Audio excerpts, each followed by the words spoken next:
نجات ہے، دنیا میں بھی اور آخرت میں بھی۔ آخرت میں نجات کا ذریعہ ہے زبان کی حفاظت، یہ معلوم ہے۔ دنیا میں بھی انسان بہت سارے مواقع پر زبان سے کچھ بول کر اپنے آپ کو مصیبت اور پریشانی میں ڈال دیتا ہے۔ جن ممالک میں، عرب ممالک میں، جہاں مسلم حکومت ہے اور مسلم حکمران ہیں اور وہاں اس طرح کا فرمان جاری ہوا ہے، تو ہمیں چاہیے کہ ہم اگر تائید نہیں کر رہے ہیں تو کم سے کم خاموش رہیں اور آل فال اپنی زبان سے نہ بکیں اور لکھ کر بول کر سوشل میڈیا پر نہ ڈالیں،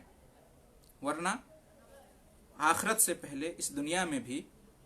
ہماری پکڑ ہو سکتی ہے، ہمیں گرفتار کیا جا سکتا ہے اور ہم پہ جرمانہ عائد کیا جا سکتا ہے۔ اس لیے کہ جب یہ فرمان جاری ہوا اور اس پر حکومت نے ایکشن لیا تو یہ قانون بن گیا اس ملک کا، یا جس ملک میں بھی ایسا ہوا ہے۔ لہٰذا قانون کی خلاف ورزی کی پاداش میں جیل بھی ہو سکتی ہے اور جرمانہ بھی عائد کیا جا سکتا ہے۔ تو بہرحال کہنے کا مطلب یہ ہے کہ ہم اپنی زبان کی حفاظت کریں، اسی میں ہمارے لیے بھلائی ہے، دنیا میں بھی اور آخرت میں بھی۔ دوسرا نسخہ جو تجویز فرمایا نبی کریم صلی اللہ علیہ وسلم نے اس حدیث کے اندر، وہ یہ کہ اپنے گھر کو اپنے لیے کافی سمجھو، اپنے تمہارا گھر تمہارے لیے جو ہے نا کفایت کرے، تمہارا گھر تمہارے لیے کافی ہو، تمہارے گھر میں تمہارے لیے جگہ ہو۔ مطلب یہ کہ تم اپنے گھر میں رہو، گھر کو لازم پکڑو، اکثر و بیشتر اوقات تم گھر میں گزارو اور فضول کے لیے اپنے گھر سے باہر نہ نکلو، بلا حاجت اور ضرورت کے بیکار کا یوں ہی باہر نہ نکلو۔ ہمیشہ کے لیے یہ ہدایت ہے نبی کریم صلی اللہ علیہ وسلم کی کہ اس میں وقت کی حفاظت ہوتی ہے اور وقت کا صحیح استعمال ہوتا ہے، اور بلا ضرورت باہر جانے سے وقت ضائع اور برباد ہوتا ہے۔ ہمیشہ کے لیے ہدایت ہے، لیکن خاص طور سے اس وقت اس پر عمل کرنے کی سخت ضرورت ہے، اس لیے کہ شرعی، حکومتی اور طبی ماہرین جو بھی ہیں، سب کی طرف سے یہ ہدایت آ رہی ہے کہ ایسے موقع پر انسان کو چاہیے، لوگوں کو چاہیے کہ اپنے گھر میں رہیں اور باہر نہ نکلیں۔ اور اس لیے آپ دیکھ رہے ہیں کہ ہر وہ جگہ جہاں پر بھیڑ اکٹھا ہو سکتی ہے، تقریباً تمام ملکوں میں اس پر پابندی لگائی جا رہی ہے، بند کیا جا رہا ہے، چاہے ایئرپورٹ ہو، اسکول کالج ہو، مالز ہوں، مارکیٹس ہوں، وغیرہ وغیرہ۔ صرف جو ضروری چیزیں ہیں انسانی زندگی کے لیے انہیں کی اجازت دی جا رہی ہے، باقی چیزوں کو بند کر دیا گیا ہے، اور جہاں بند نہیں ہوا ہے وہاں بند کرنے کی سفارشات دی جا رہی ہیں۔ تو شریعت بھی یہ کہتی ہے، حکومت بھی یہی کہتی ہے، اور میڈیکل بھی یہی کہتا ہے کہ چونکہ اس بیماری کی اصل وجہ لوگوں کا ایک دوسرے سے ملنا ہے، اور لاشعوری طور پر جو ہے نا ایک سے دوسرے کو یہ بیماری منتقل ہو جاتی ہے اللہ کی مشیت اور اس کے حکم سے، بسا اوقات پتہ بھی نہیں چلتا ہے کہ خود جو اس کا مریض ہوتا ہے، متاثر ہوتا ہے، اس کو بھی پتہ نہیں چلتا ہے کہ وہ بیمار ہے، دوسروں کو تو بدرجہ اولا معلوم نہیں ہوتا ہے، بعد میں یہ علامتیں ظاہر ہوتی ہیں بیمار ہونے کی، تب تک وقت ہاتھ سے چلا گیا ہوتا ہے۔ لہذا ضروری ہے کہ اپنے گھروں میں ہم اپنے آپ کو قید کر لیں اور بلا سخت ضرورت کے باہر نہ نکلیں۔ نبی کریم صلی اللہ علیہ وسلم نے بھی ہمیں یہی کہا ہے کہ اپنے گھر میں رہا کرو، تمہارا گھر تمہاری کفایت کرے۔ تو یہ جو گھر میں رہنے کی بات کی جا رہی ہے، یہ کوئی ایسی بات نہیں ہے کہ یہ ہمارے دین اسلام کے خلاف ہے۔ دین اسلام بھی یہی کہتا ہے، اور یہ صرف عورتوں کے لیے نہیں ہے، عورتوں کے لیے تو ہے ہی کہ حجاب اور پردے اور جو باہر نکلنے کا جو عورتوں کے لیے جو اس کے احکام ہیں وہ اپنی جگہ، لیکن یہ مردوں کے لیے بھی ہے کہ مرد بھی بلا حاجت ضرورت باہر ہمیشہ کے لیے، عام حالات میں بھی مردوں کو بھی بلا حاجت ضرورت باہر نہیں جانا چاہیے، خاص طور سے اس وقت جب اس کی سخت ضرورت ہے گھر میں رہنے کی، تو گھر میں ہی رہنا چاہیے۔ لیکن افسوس کی بات ہے کہ بہت سارے لوگ جو ہے نا ان ہدایات کو ہنسی مذاق سمجھتے ہیں اور بالکل غفلت اور لاپرواہی میں جو ہے نا گھومتے ہیں پھرتے ہیں۔ اللہ ان کو ہدایت دے، انہیں جو ہے نا صحیح سے جو ہے نا شاید معلومات نہیں ہیں، اور وہ ابھی تک نادان ہیں، اور انہیں احساس نہیں ہے کہ یہ کتنے خطرے والی بات ہے۔ اور جیسا کہ کہا کہ جو پہلا جو نسخہ ہے زبان کی حفاظت کریں وہ بھی ضروری ہے۔ افسوس کی بات ہے کہ لوگ اس بارے میں زبان اور قلم کی حفاظت نہیں کر رہے ہیں۔ سوشل میڈیا پر یا آپس کی مجلسوں میں جو ہے نا کورونا وائرس کو لے کر جو ہے نا طرح طرح کے جوک بنائے جا رہے ہیں، لطیفے بنائے جا رہے ہیں، اور جو ہے نا اس پر ہنسا جاتا ہے اور ہنسایا جا رہا ہے۔ تو زبان کی حفاظت کرنا ہے اور اپنے گھر میں وقت گزارنا ہے۔ اور تیسری چیز نبی کریم صلی اللہ علیہ وسلم نے ارشاد فرمایا کہ وَابْكِ عَلَىٰ خَطِيئَتِكَ، کہ اپنے گناہوں پر رویا کرو۔ اس میں اس بات کی طرف اشارہ ہے کہ ہمارے اوپر جو بھی مشکلات آتی ہیں، چاہے آسمان سے، چاہے زمین سے، یا جو ہے نا خشکی میں یا تری میں، جو بھی ہو، قدرتی آفات ہوں، بیماریاں ہوں،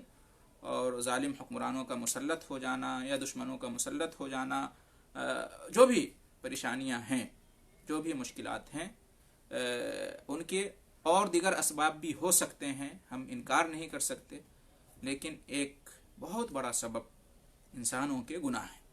اور گناہوں کی کثرت ہے، اور گناہوں کا عام ہو جانا ہے، اور گناہوں سے نہ روکنا ہے، اور گناہوں کا احساس نہ ہونا ہے، گناہ کو گناہ نہ سمجھنا ہے۔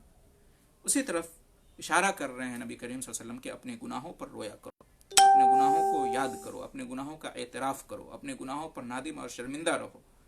اور گناہ کو گناہ سمجھو اور اس سے باز آ جاؤ، اللہ کے سامنے آؤ، رو، گر گراؤ، توبہ کرو، استغفار کرو، عہد کرو، پیمان کرو کہ آئندہ گناہ نہیں کرنا ہے، جو گناہ ہو گیا اس پر شرمندگی کا اظہار کرو، اور اعتراف کرو کہ یہ گناہ ہوا ہے، نہیں ہونا چاہیے تھا، مانو کہ یہ گناہ ہے اور اس سے بچو، اور اللہ تعالیٰ کے سامنے اپنی عاجزی کا، اپنی محتاجگی کا بیان کریں، اظہار کریں، تو اللہ رب العالمین کی رحمت اور اللہ تعالیٰ کی مہربانی کے دروازے ہمارے اوپر کھلیں گے، اور اللہ رب العالمین ہم پہ رحم فرمائے گا، کرم کرے گا۔ اس لیے کہ گناہ اور گناہوں کا عام ہو جانا، اور گناہوں کو گناہ نہ سمجھنا، اور فخریہ گناہ کرنا، اعلانیہ گناہ کرنا، بہت ساری آیتیں اور حدیثیں ہیں جن سے معلوم ہوتا ہے کہ یہ انسانیت کی تباہی اور ہلاکت و بربادی کا بنیادی سبب ہوتا ہے۔ لہٰذا ہم جہاں بہت سارے اسباب اختیار کر رہے ہیں اس وبا سے بچنے کے لیے، وہیں یہ بھی ضروری ہے کہ چونکہ یہ ہمارے گناہوں کی وجہ سے بھی بہت ممکن ہے کہ آئی ہو یہ وبا، لہٰذا ہمیں چاہیے کہ ہم نظر ثانی کریں اپنے اعمال پر، اپنے اعمال کا جائزہ لیں، جہاں جہاں غلطیاں ہوئی ہیں اور جو بھی گناہ ہوئے ہیں ہم اعتراف کریں کھلے دل سے، اور اللہ کے سامنے آ کر ہم سچے دل سے توبہ کریں، استغفار کریں۔ اللہ تعالیٰ معاف کرنے والا ہے، اور اللہ تعالیٰ توبہ قبول کرنے والا ہے، اور جس اللہ کی طرف سے یہ وبا آئی ہے وہ اللہ اس بات پر قادر ہے کہ اس وبا کو اٹھا لے۔ ہم یاد رکھیں کہ جو بھی بلائیں آتی ہیں ہمارے گناہوں کی وجہ سے آتی ہیں، اور بلائیں اگر جائیں گی، دور ہوں گی، تو ہمارے توبہ اور استغفار کی وجہ سے۔ لہٰذا ہمیں چاہیے کہ ہم جائیں